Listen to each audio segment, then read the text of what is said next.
Il y a 20 ans, la Chine a pris la décision discrète de construire une voie de sortie secrète du détroit d'Ormuz. Et en mars 2026, cette décision a sauvé son économie tout entière. Tandis que le reste du monde panique face à la fermeture des voies maritimes. Voies maritimes et au baril de pétrole à 100 $, le baril Pékin dispose de 1,3 milliard de barils de pétrole brut enfouis dans des cavernes souterraines le long de son littoral. C'est presque le double de la capacité maximale des réserves stratégiques de pétrole américaines cachées dans la roche et invisibles aux satellites. Vous avez bien entendu presque le double. Et ces réserves souterraines ne sont qu'une pièce d'un plan stratégique de 20 ans dont vous allez assister en direct à la chute du monde. Pour comprendre comment la Chine a réussi cet exploit, il faut remonter au moment où elle a pris conscience de son impasse. Le péché originel, 2 guerres qui ont tout bouleversé. Imaginez-vous assis dans un bureau gouvernemental paisible à Pékin en janvier 1991. La télévision est allumée et ce que vous regardez n'est pas une guerre, c'est une manifestation. L'opération Tempête du désert se déroule en temps réel et chaque stratège chinois présent dans la salle comprend parfaitement ce qu'il voit. La marine américaine vient de démontrer au monde entier qu'elle peut bloquer le golfe Persique à sa guise. Les pétroliers circulent lorsque Washington les y autorise. Le pétrole afflue lorsque Washington le permet. Et le détroit d'Ormuz, voie maritime la plus importante de la planète, est en réalité une sorte de laisse américaine qui serre la gorge de tous les pays importateurs de pétrole. Voici ce qui rend ce moment si terrifiant pour Pékin. La Chine venait de franchir un point de non-retour cette même année. Après des décennies d'exportation nette de pétrole, elle était devenue discrètement importatrice nette. La trajectoire était prévisible. Dans les 10 ou 15 ans qui suivraient, elle se retrouverait à dépendre du même gisement du golfe Persique que tous les autres. Et le pays qui tenait ce gisement venait de démontrer en direct à la télévision qu'il pouvait le couper net à tout moment. Mais le véritable coup dur est survenu 12 ans plus tard, en mars 2003, avec l'invasion de l'Irak. Et cette fois, l'enjeu n'était pas seulement le contrôle des flux pétroliers. Il s'agissait de changement de régime. Il s'agissait de remodeler des pays entiers. Il s'agissait de la facilité avec laquelle les États-Unis redessinaient la carte du Moyen-Orient au gré de leurs intérêts. Les dirigeants chinois ont assisté à la chute de Bagdad et ont compris une chose glaçante: si Washington pouvait agir ainsi en Irak, il pouvait le faire à n'importe quel fournisseur de pétrole dont la Chine dépendait. La même année, le président Hu Jintao, devant de hauts responsables du Parti communiste, a nommé cette crainte le dilemme de Malacca. La dure réalité mathématique est que près de 80% des importations de pétrole brut de la Chine transitent par des points de passage stratégiques patrouillés par la marine américaine. Le détroit d'Ormuz à une extrémité, celui de Malacca à l'autre. 2 bras de mer étroits, tous deux contrôlés par un pays qui considérait de plus en plus la Chine comme un rival stratégique. Et à cet instant précis, une décision fut prise qui allait façonner les 20 années suivantes. Ce n'était pas une politique. Ce n'était pas un plan quinquennal, c'était un engagement. Plus jamais un simple point de passage ne prendrait l'économie chinoise en otage. Plus jamais Pékin ne se réveillerait en se demandant si Washington avait décidé de couper les vivres. Vous allez assister à la mise en œuvre de cet engagement d'une manière que presque personne en dehors de la Chine n'avait anticipée. Et le premier coup d'éclat ne se déroula pas au Moyen-Orient, mais à des milliers de kilomètres au nord dans les forêts glacées de Sibérie. Première voie d'évasion, le pipeline à travers la Sibérie. À présent, portez votre attention vers le nord, très au nord, vers un endroit où le sol reste gelé 10 mois par an et où l'océan le plus proche se trouve à plus de 1000 kilomètres. Car c'est ici que la Chine a posé la toute première pierre de sa voie de sortie, et ce dans un endroit inaccessible aux porte-avions américains. Vous avez sous les yeux l'oléoduc Espo, le pipeline Sibérie-Orientale-Océan-Pacifique. Une artère d'acier de plusieurs milliers de kilomètres de long émergeant furtivement des étendues sauvages russes et traversant directement la ville chinoise de Daqing. Et voici ce qui rend cette infrastructure si discrètement dévastatrice: pas une seule goutte de pétrole qui y circule n'entre en contact avec l'eau salée. Pas une seule. Aucun pétrolier. Aucun détroit. Aucun point de passage obligé. Aucune marine étrangère ne se dresse entre le puits et la raffinerie. Les premiers accords ont été signés au milieu des années 2000, alors que l'Amérique était absorbée par les conflits en Irak et en Afghanistan. Le pétrole a commencé à circuler en 2011, puis sont venues les extensions 2018, 2020, 2022. Chacune d'elles augmentant discrètement la capacité, tandis que l'attention du monde était ailleurs. Mais l'oléoduc n'était que la moitié du problème. Car, en 2019, une deuxième artère vitale d'acier est entrée en service, le gazoduc Force de Sibérie. Une autre infrastructure colossale acheminant l'énergie russe directement vers les foyers et les usines chinoises sans jamais traverser l'océan. Puis, les négociations se sont accélérées pour Force de Sibérie. 2. Un gazoduc encore plus important qui garantirait l'approvisionnement en gaz russe pour les décennies à venir. Et puis, un événement imprévu s'est produit, que personne à Pékin n'aurait pu mieux orchestrer même en le voulant. En 2022, l'Occident a coupé les vivres à la Russie. Sanction Interdiction gel des avoirs, pays européens s'efforçant de se sevrer de l'énergie russe. Et soudain, Moscou n'avait plus qu'un seul client sérieux sur Terre, disposant déjà des infrastructures nécessaires pour absorber son pétrole et son gaz à grande échelle. Un seul. La Chine n'a pas seulement obtenu de l'énergie, elle l'a obtenue à prix réduit. Elle l'a obtenue à ses conditions. Ils ont obtenu le paiement en yuans plutôt qu'en dollars, et ils ont eu affaire à une direction russe tellement avide de revenus que le rapport de force a basculé presque entièrement en faveur de Pékin. En 2024, la Russie était devenue le premier fournisseur de pétrole brut de la Chine. Des millions de barils par jour équivalent de pétrole transitant par des oléoducs qu'aucun blocus ne pouvait arrêter, qu'aucune frappe aérienne ne pouvait facilement détruire et qu'aucune marine étrangère ne pouvait intercepter. Mais voici le plus incroyable. Car l'oléoduc traversant la Sibérie n'a jamais été conçu comme la seule voie de sortie. Ce n'était que la porte du Nord. Et tandis que le monde observait la Russie et l'Ukraine, la Chine ouvrait discrètement une seconde porte. Celle-ci perçant directement les montagnes du Pakistan jusqu'à la mer d'Arabie. La deuxième voie de sortie, le gambit pakistanais. Visualisez une carte. Repérez la frontière occidentale de la Chine. Puis suivez du doigt le tracé des montagnes du Karakoram, traversez le Pakistan jusqu'à un petit village de pêcheurs sur la mer d'Arabie, un endroit dont presque personne en Occident n'avait entendu parler il y a 20 ans.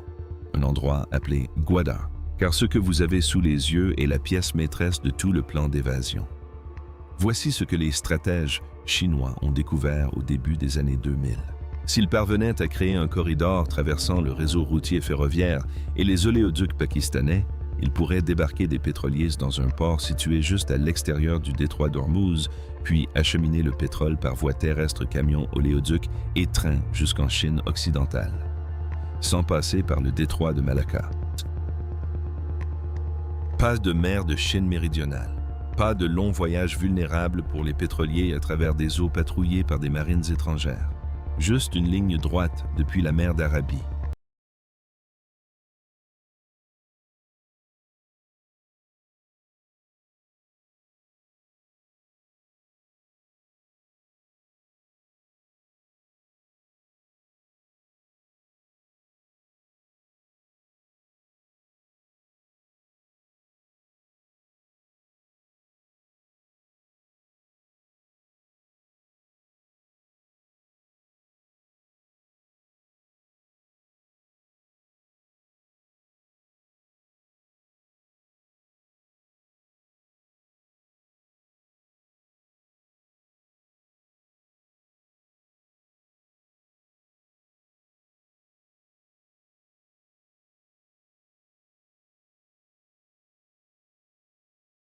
De la mer à Kashgar. Le projet a été baptisé en 2013 Corridor économique Chine-Pakistan ou CPEC. Son coût était faramineux, plus de 62 milliards de dollars investis dans des autoroutes, des centrales électriques, des lignes ferroviaires, des câbles à fibre optique et à son extrémité sud, un port en eau profonde à Gwadar, loué à un opérateur public chinois pour 40 ans. 40 ans, vous avez bien lu. Pékin n'a pas seulement investi dans le port, il en a pris le contrôle opérationnel pendant près d'un demi-siècle. Et ce qu'ils construisent à Gwadar est véritablement impressionnant. Un port en eau profonde conçu pour accueillir les plus grands pétroliers du monde, des oléoducs et des lignes ferroviaires en direction du nord vers la Chine. Des installations de stockage, des raffineries, tout un écosystème énergétique déployé sur un littoral qui contourne la voie maritime la plus disputée au monde. Mais c'est là que l'histoire se complique, car le CPEC d'Amman n'a pas été sans difficulté. Des attaques d'insurgés au Baloutchistan ont coûté la vie à des travailleurs chinois. Les dépassements de coûts ont allongé les délais. L'instabilité politique au Pakistan a ralenti la construction à des moments critiques. Les critiques occidentales dénoncent depuis des années ce projet pharaonique, un gouffre financier où des milliards ont été engloutis dans un port fonctionnant à peine à pleine capacité. Et sur le papier, ces critiques ne sont pas totalement infondées. Mais voici ce qu'elles oublient systématiquement: une infrastructure stratégique ne se mesure pas à son débit actuel, mais à son impact sur les stratégies adverses. Même un Gwadar partiellement opérationnel change fondamentalement la donne à Washington. Chaque baril qui y arrive est un baril que Washington ne peut plus compromettre. Chaque kilomètre de pipeline en direction du nord vers la Chine représente un kilomètre de levier en moins pour le Pentagone. Songez à ce qui s'est passé ces 20 dernières années. Les États-Unis ont dépensé des milliers de milliards de dollars et sacrifié des milliers de vies américaines dans des guerres au Moyen-Orient. La Chine, quant à elle, a investi une fraction de cette somme dans la construction d'une porte dérobée qui rend le Moyen-Orient moins crucial pour son économie. Deux stratégies radicalement différentes, et en mars 2026, vous verrez laquelle a réellement fonctionné. Car les voies d'évacuation via le Pakistan sont puissantes, mais elles ne sont utiles que si l'on peut survivre à l'intervalle entre le déclenchement de la crise et le moment où ces voies deviennent opérationnelles. Et c'est là que le troisième volet du plan chinois devient véritablement insensé. Un empire souterrain caché dont la plupart des habitants de la Terre ignorent jusqu'à l'existence. Troisième voie d'évasion, l'empire souterrain. Maintenant, concentrez-vous sur ce qui se passe sous terre. Au sens propre, à des centaines de mètres sous les côtes chinoises, dans un monde que presque personne sur Terre n'a jamais vu. Car si la plupart des gens imaginent les réserves de pétrole comme ces grands réservoirs cylindriques blancs disséminés dans les champs, ce que la Chine construit discrètement depuis 2 décennies est tout autre chose, d'immenses cavernes souterraines creusées directement dans la roche côtière. Des entrepôts si vastes qu'on pourrait y loger des gratte-ciels entiers. L'ampleur de cette construction est tout simplement stupéfiante. Les travaux ont débuté en 2004. La première phase comprenait quelques installations le long de la côte dans les provinces du Zhejiang et du Shandong. La deuxième phase a débuté en 2009, augmentant considérablement les capacités. Puis, la troisième phase suivie d'expansions successives, qui se sont poursuivies jusqu'aux années 2020. Et la capacité totale de stockage que la Chine a constituée entre réserves commerciales et stratégiques combinées est estimée à 1,3 milliard de barils de pétrole. 1,3 milliard de barils, vous avez bien entendu, enfouis dans des cavernes que la plupart des satellites ne peuvent même pas voir protégées contre les frappes aériennes et restant là silencieuses, précisément, au moment où le monde traverse actuellement. Pour mettre les choses en perspective, cela représente suffisamment de pétrole pour remplacer chaque baril importé par la Chine pendant des mois, pas des jours, pas des semaines, mais des mois. Assez longtemps pour survivre à presque toutes les crises imaginables. Assez longtemps pour attendre la fin des guerres. Assez longtemps pour modifier fondamentalement le rapport de force diplomatique de tout pays qui tente de les étouffer. Mais voici ce qui rend les réserves chinoises bien plus dangereuses que les réserves stratégiques de pétrole américaines. Les réserves stratégiques américaines de pétrole sont stockées principalement dans des dômes de sel le long de la côte du golfe du Mexique, à des emplacements connus, bien cartographiés et bien documentés. Quiconque possède une image satellite et des connaissances de base en géologie sait exactement où se trouve ce pétrole. Les réserves chinoises creusées dans la roche, souvent profondément sous terre, sont disséminées dans les provinces côtières, à des endroits qui n'ont jamais été entièrement divulgués. On ne peut pas bombarder ce qu'on ne trouve pas. On ne peut pas sanctionner ce qu'on ne voit pas. On ne peut pas contraindre un pays à puiser dans ses réserves dont on ignore même l'ampleur. C'est là que toute la stratégie prend son sens, car les oléoducs et gazoducs russes approvisionnent la Chine. Gwadar offre à la Chine des voies de circulation alternatives. Mais l'empire souterrain lui confère un atout bien plus précieux que le pétrole lui-même, le temps. Dans tout conflit géopolitique, le temps est la ressource la plus précieuse. Le pays qui peut attendre le plus longtemps l'emporte. Le pays qui se retrouve à court d'options en premier perd. Or, la Chine a passé 20 ans à s'assurer qu'elle ne serait jamais ce premier pays à se retrouver sans options. Mais même avec des pipelines, des ports et des cavernes souterraines, il restait encore un problème à résoudre. Et la manière dont Pékin a résolu ce problème est peut-être l'élément le plus contre-intuitif de tout le plan sur 20 ans. Une stratégie si discrète que la plupart des analystes occidentaux s'en sont moqués pendant des années avant d'en comprendre la véritable nature. Quatrième voie de sortie, le déferlement des énergies renouvelables. Considérons maintenant l'arme la plus étrange de tout l'arsenal chinois.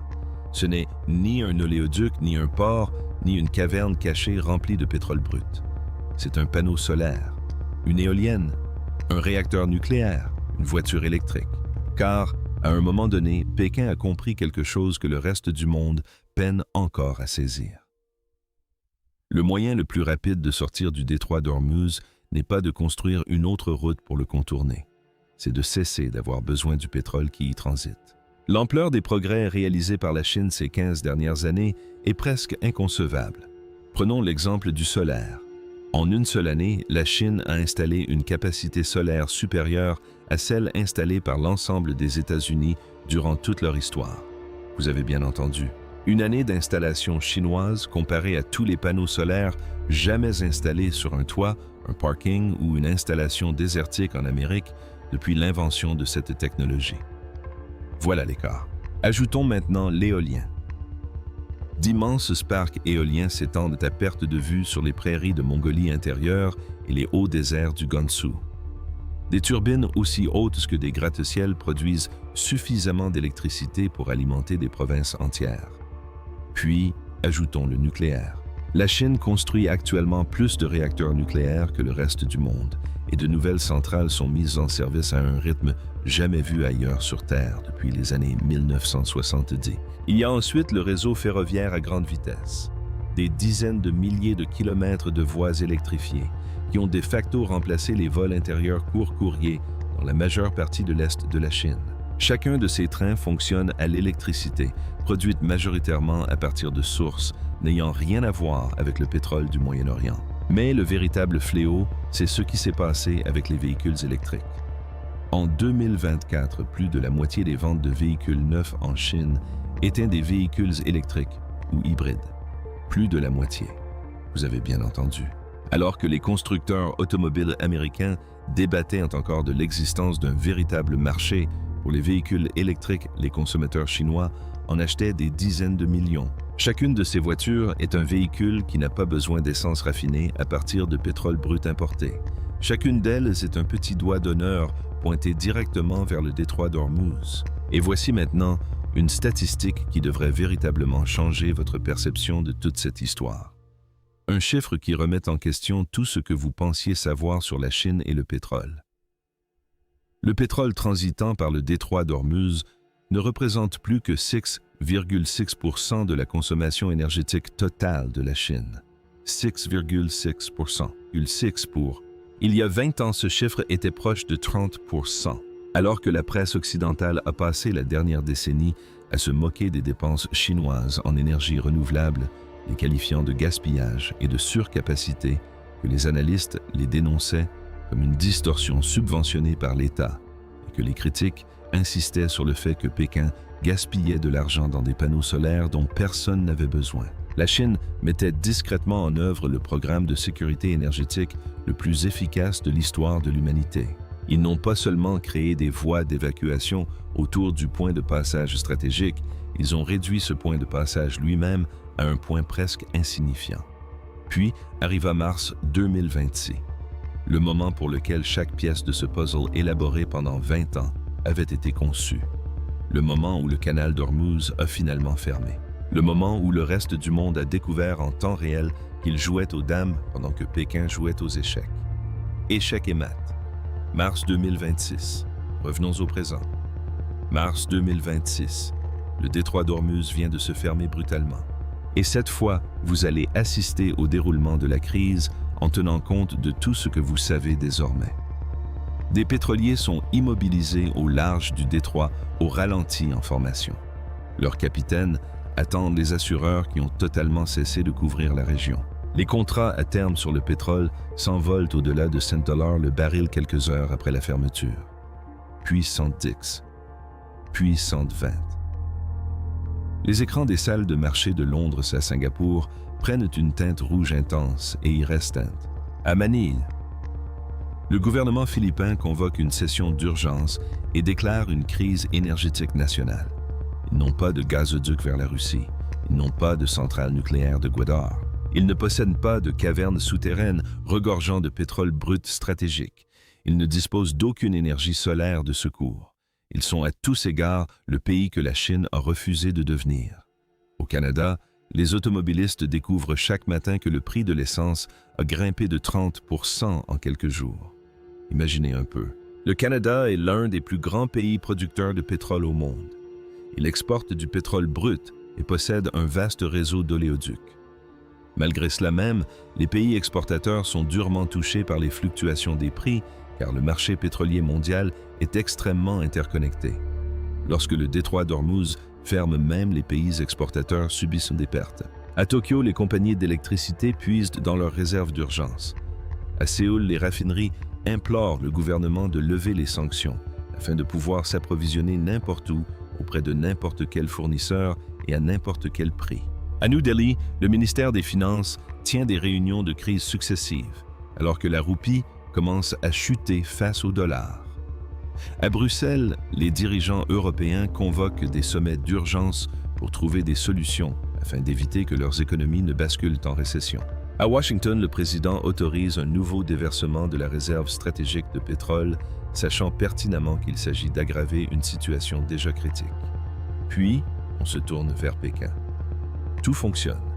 Les usines tournent à plein régime. Aucune allocution d'urgence n'est adressée à la nation. Aucun rationnement n'est annoncé. Il n'y a pas de panique dans les rues.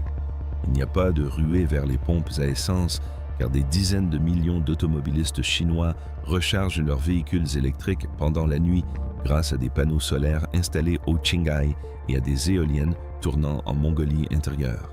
Les oléoducs en provenance de Sibérie continuent de fonctionner. Le pétrole brut russe continue d'arriver à Dakheng. Les pétroliers africains et iraniens continuent de décharger à Gwadar. Leur cargaison est acheminée par voie terrestre à travers le Pakistan vers l'ouest de la Chine. Des cavernes souterraines, le long de la côte remplie de réserves, contiennent plus d'1 milliard de barils, une assurance contre ce genre de situation. Le réseau d'énergie renouvelable continue de produire. Les trains à grande vitesse continuent de circuler. L'économie encaisse le choc comme un corps qui s'y attendait depuis 20 ans, car c'est bien ce qui s'est passé. C'est pour ce moment précis que chaque élément du plan a été conçu. C'est à cela que servaient les pipelines. C'est à cela que servait Gwadar. C'est à cela que servaient les cavernes souterraines. Voilà à quoi ont servi les millions de panneaux solaires et les dizaines de millions de véhicules électriques. Chaque infrastructure, chaque yuan dépensé, chaque décennie de construction patiente ont été conçus pour amener la Chine à ce moment précis debout, tandis que le reste du monde chancelait. Et voici la partie qui devrait vraiment vous donner des frissons. Personne ne l'avait vu venir. Pas vraiment. Des analystes occidentaux ont publié des articles sur le CPEC. Des journalistes spécialisés dans l'énergie ont couvert le projet de gazoduc ESPO. Des journalistes spécialisés dans le climat ont suivi les installations solaires chinoises. Mais presque personne n'a fait le lien. Presque personne n'a perçu la mosaïque des 20 dernières années dans toute sa complexité. Un coup d'échec géopolitique si long, si patient et si discret qu'il semblait un bruit de fond jusqu'au moment du mat. La leçon que vous n'étiez pas censé apprendre. Maintenant, prenons du recul et considérons la situation dans son ensemble, car cette histoire n'a jamais vraiment porté sur le pétrole. Cette histoire parle d'horizon temporel. Elle parle de la différence brutale et dérangeante entre une civilisation qui planifie par cycles électoraux de 4 ans et une civilisation qui planifie par cycle de 20 ans. Il s'agit de ce qui se passe lorsque l'un des camps débat des résultats du prochain trimestre, tandis que l'autre coule discrètement du béton pour des infrastructures qui ne seront rentables que dans les années 2040. Pensez à ce que vous venez de voir Pékin accomplir. Pendant que les démocraties occidentales débattaient des permis de construction d'oléoducs pendant des décennies, la Chine les construisait. Pendant que les stratèges américains élaboraient 3 doctrines différentes pour le Moyen-Orient, les ingénieurs chinois creusaient des cavernes dans la roche côtière. Pendant que les parlements européens débattaient d'objectifs climatiques sans cesse repoussés, Pékin installait des panneaux solaires à un rythme qui rendait presque embarrassant en comparaison de tous les engagements climatiques occidentaux. Et le plus troublant dans toute cette histoire, ce n'est pas que la Chine l'ait fait. Le plus troublant, c'est qu'elle vous l'ait annoncé. À chaque étape, les accords relatifs au pipeline étaient publics. Les annonces concernant le CPEC étaient publiques. La construction de réserves stratégiques de pétrole était publique. Les objectifs en matière d'énergie renouvelable étaient publics. Rien de tout cela n'était caché. C'était tout simplement ennuyeux. C'était de l'infrastructure. Il n'y avait que des tableurs, du béton et de l'acier, et ça n'a pas fait le buzz sur les réseaux sociaux. Du coup, presque personne n'y a prêté attention jusqu'à la fermeture du détroit. Et là, soudain, les tableurs ont commencé à faire la une. Voici donc la question à méditer ce soir. Qu'est-ce qui se construit en ce moment même, en 2026, et qui va discrètement remodeler le monde en 2046? Quel coup d'échec prévu sur 20 ans est déjà en cours depuis 5 ans, se déroulant discrètement, alors que toute l'attention est focalisée sur le prochain cycle électoral, le prochain scandale de célébrité, la prochaine polémique virale. Car les manœuvres les plus dangereuses sur l'échiquier géopolitique ne sont pas les plus bruyantes. Ce ne sont ni les invasions, ni les sanctions, ni les incidents diplomatiques qui font la une des journaux pendant une semaine avant de disparaître. Les initiatives les plus dangereuses sont celles qui prennent 20 ans des centaines de milliards de dollars et la patience de ne jamais expliquer ce que l'on fait réellement. Jusqu'à ce matin de mars où un détroit se ferme à l'autre bout du monde où les lumières restent allumées à Pékin et où le reste de la planète comprend enfin ce qui vient de lui arriver.